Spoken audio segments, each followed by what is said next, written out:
असलामुअलैकुम दोस्तों, मेरा नाम इमरान है। तुसी वेख रहे हो पंजाबी चैनल APK पाक। अज असी एक वीडियो बनाने लगे हैं। मोबाइल अगर चोरी हो जाता ਤੁਹਾਡਾ ਜਾਂ कोई भी मसला बन जाता, मोबाइल का ਤੁਹਾਡਾ गुम हो गया तो ਤੁਹਾਨੂੰ मोबाइल नहीं मिलता पिया या कोई चुक के लै गया, अगर दुनिया की किसी नुक्कर ते भी चला गया, ठीक है, इंशाअल्लाह ताला ਤੁਹਾਡਾ मोबाइल ਤੁਹਾਨੂੰ लाजमी मिलेगा। और ਉਹਦੇ वास्ते ਤੁਹਾਨੂੰ पूरा मैप मिलेगा यार, किस जगह ते किस गली किस नुक्कर ते और किस घर दे विच ਉਹ ਬੰਦਾ मौजूद है। तुसी तोड़ उत्थों तक पहुँच के मुकम्मल, ठीक है, मुकम्मल पहुँच के उत्थों तक तुसी उस मोबाइल ते रिंग ट्यून भी चला सकते जे। अगर उस बंदे ने मोबाइल चार्जर भी लगाया होएगा तो तुहानू इत्थे बैठिया पता लगेगा यार मोबाइल तुहाडा चार्ज हो रहा है इस टाइम या उहदे कोल है, किन्ने फीसद बैटरी है, ठीक है। और तुसी मतलब एक मिसाल के तौर पर कि अगर तुहाडा मोबाइल चोरी हो गया है, ठीक है, तुसी की करोगे। तुहाडे कोल जीमेल जिहड़ा अकाउंट मोबाइल दे विच लगा होया ना, तुसी ओह वाला जीमेल अकाउंट अपना याद रखना है, ठीक है। उहदा पासवर्ड लो, जीमेल अकाउंट तुहाडा खुद नूं तुहानू याद होना चाहिए, ठीक है। तो चलो वीडियो शुरू करते हैं। सब तो पहले असी प्ले स्टोर दे विच इह वाली एप्लीकेशन जिहड़ी है ओह करनी है, ठीक है। एप्लीकेशन का नाम है फाइंड डिवाइस, ठीक है। प्ले स्टोर दे विचों तुसी मिला लैनी उस बंदियां वास्ते कि जिन्होंने किसी चीज़ का नहीं पता लगता, ठीक है, उन्होंने वास्ते है। वैसे गूगल दे विच भी तुसी कर सकते, मतलब कि तुहाडा मोबाइल नहीं मिलता पिया ना, तुसी अपने दोस्त का मोबाइल लैके उहदे च गूगल क्रोम लैके या कोई भी ब्राउज़र ओपन करके उहदे च तुसी रिसर्च कर सकते जो, और तुहाडा मोबाइल का पूरा मैप जिहड़ा ना वो सारी डिटेल सामने आएगी, ठीक है। तो चलो मैं अपना मोबाइल तुहानू अपने मोबाइल दे विच ही लभ के बहाना वा कि किस तरह मैं अपना मोबाइल जिहड़ा ना लभ सकना, ठीक है। तो सब तो पहले तुसी वेखदे पे हो कि मेरे को इस टाइम बैटरी जिहड़ी है 86-85% बैटरी है, ठीक है। तो चलो शुरू करने हैं। सब तो पहले असी फाइंडर लिखांगे, फाइंडर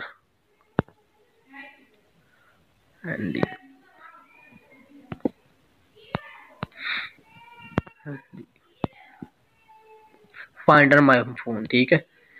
तो तुसी देखते पे हो कि फाइंडर माई फोन मैं इन्हू इंस्टॉल किया होया, ठीक है। इन्हू मैं ओपन करके तुहानू विखाना वा।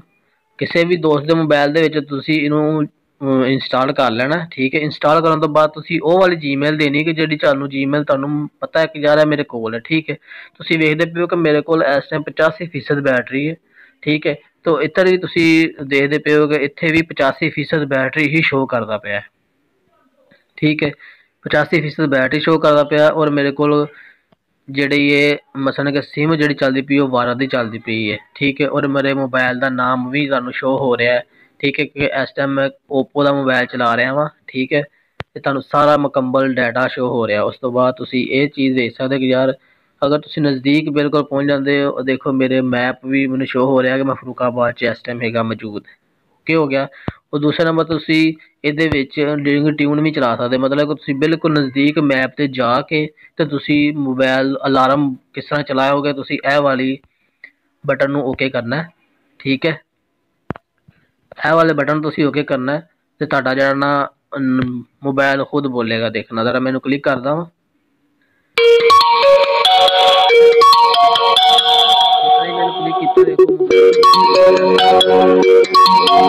मैं इत्थों स्टॉप भी कर सकना वा। तो तुसी देखते पे हो कि बहुत ही आसानी नाल मैं मोबाइल की रिंग ट्यून भी चलाई है और इन्हू मैं लॉक भी कर सकना। इहदे च तुसी अपना डाटा डिलीट भी कर सकते जे, पर यह कि डाटा अगर तुसी डिलीट करदे जे तो डाटा तुहानू दोबारा नहीं मिलेगा, ठीक है। तो चलो मैं तुहानू गूगल दे विच हुण इन्हू खोल के विखा देना, क्योंकि इत्थे एक एप्लीकेशन सी ना, तुसी अपने दोस्त दी गूगल वगैरह खोल के, ठीक है, उहदे च तुसी यही लिखना है फाइंड माई डिवाइस, ठीक है। जिस तरह इन्हू तुसी सर्च करोगे, रिसर्च करने तो बाद तुसी ये वेखदे पे हो कि मेरे कोल सेम मैं उही जीमेल दिता है जिहड़ा जीमेल मेरे मोबाइल च सेव सीगा, ठीक है। तो देखदे पे हो कि तुसी पूरा मैप दसदा पिया कि शेखपुरा पंजाब पाकिस्तान दे विच मोबाइल जिहड़ा मौजूद है, ठीक है। तो जिस तरह ही मैं ओपन करांगा, देखो सेम टू सेम उस तरह ही डिवाइस जिहड़ी खुल गई है। और सर्च करदा पिया कि इहदे च किन्नी बैटरी है। इस टाइम देखदे पे हो कि 84% बैटरी है। और तुसी ये खुद वेखदे पे हो कि इस टाइम मेरा गूगल क्रोम जिहड़ा ना ओपन है, ठीक है। गूगल क्रोम है, मैं अपने गूगल क्रोम दे विच तुहानू विखा रहा वां। और गूगल क्रोम को किसी भी दोस्त का मोबाइल वेख के तो उहदे च कढ सकदे हो, ठीक है। तो मेरे को वायरस सिम चलदी पई और 84% बैटरी है। और इहदे विच भी मैं तुहानू गूगल क्रोम दे विच भी तुहानू मैं चेक कराना वा बैल चला के कि मोबाइल की बैल चलती है कि नहीं। हालांकि गूगल क्रोम जो सिग्नल भेजेगा मोबाइल देखना। ठीक है, इन मैं इसे स्टॉप कर दिता है। इस तरह ही तुसी इनू पूरा मैप जो शो करेगा और किस तरह इन्हें चलाना सारा शो करेगा तुहानू। तो बहुत ही आसानी तुसी अपना मोबाइल देख सकते यार कि टाइम लास्ट डेट वगैरह सारा कुछ लिखा है। तो तुहानू ये वीडियो किस तरह लगी है मैनू कमेंट करके लाजमी दसो। तो और मैनू दसो कि यार किस तरह की वीडियो मैं होर बनावा जिहड़ियां तुहानू वीडियो अच्छियां लगन। ठीक है, तो अज की वीडियो इत्थे तक ही सी। इंशाअल्लाह ताला नैक्सट वीडियो मिलांगे। तद वास्ते सारे दोस्तां नू अल्लाह निगहबान।